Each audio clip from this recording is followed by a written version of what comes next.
You take it away.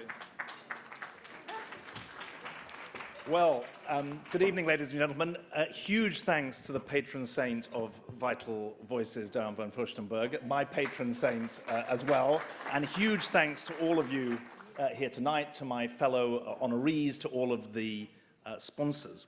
I really appreciate the lovely things that you said about me, obviously, but please know this.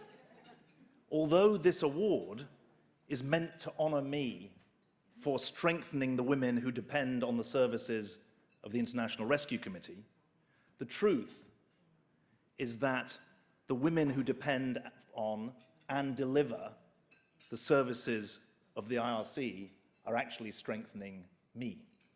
I am not carrying them. It's their work that is carrying me. It's not my voice that speaks for them. It's their voice, their voices, that speak to me.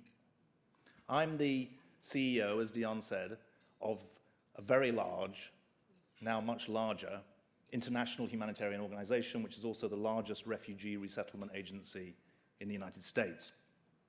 And people ask me, how can you be optimistic in the face of 900 attacks on hospitals in war zones where the International Rescue Committee works? How can you be optimistic when there are rates of malnutrition of under 5-year-olds that put 15 million children in mortal danger in the countries where we work? How can you be optimistic when rates of child marriage and sexual abuse skyrocket in the places that we work? And the answer is simple.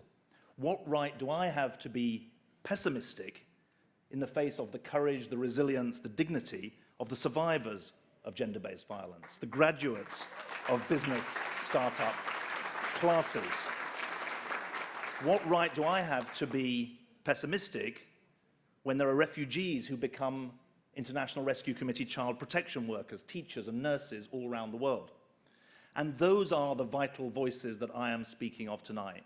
And I am incredibly proud that 2 of them are here with me tonight. On the table at the back is Claudine Ndayib Isaba and Serene Abu Asbe. They are both IRC staff members. They are gender equality champions from our programs in Burundi and Syria.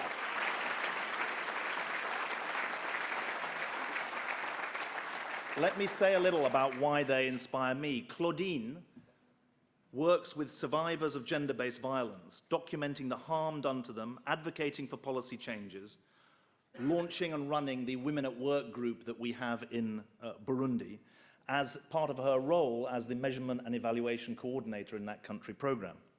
Serene is the grants coordinator for our Syria country program, currently working in the northwest of Syria in Idlib province. She's an advocate for gender equality within the organization and in the communities where we work. What I say can only be strong because what they do is strong. What I say carries force only because they carry force.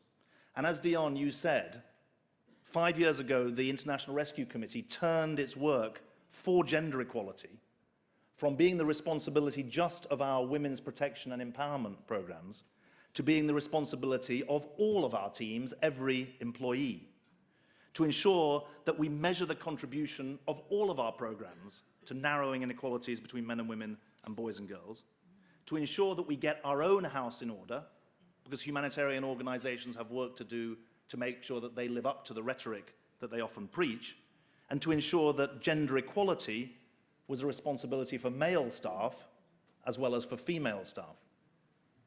That's why I've learned a lot in the last 5 years, and colleagues like Claudine and Serene and their clients have taught me that we need to go further. When inequalities of power produce inequalities of outcome, we need to understand and address the root causes, not just treat the symptoms.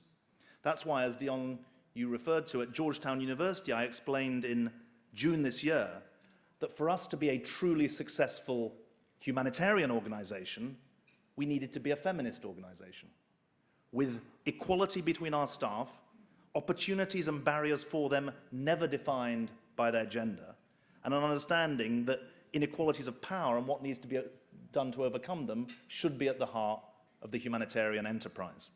So, huge thanks for the award tonight. But here's a simple point. The idea that drives our work every day, which is to help people whose lives are shattered by conflict or persecution or disaster survive, recover, and gain control of their lives, is actually lived out every day by humanitarian aid workers like Claudine and Serene and 13,000 other IRC employees around the world. So this honor is truly for them, and it's in their name that I'm very grateful to receive it tonight. Thank you very much indeed.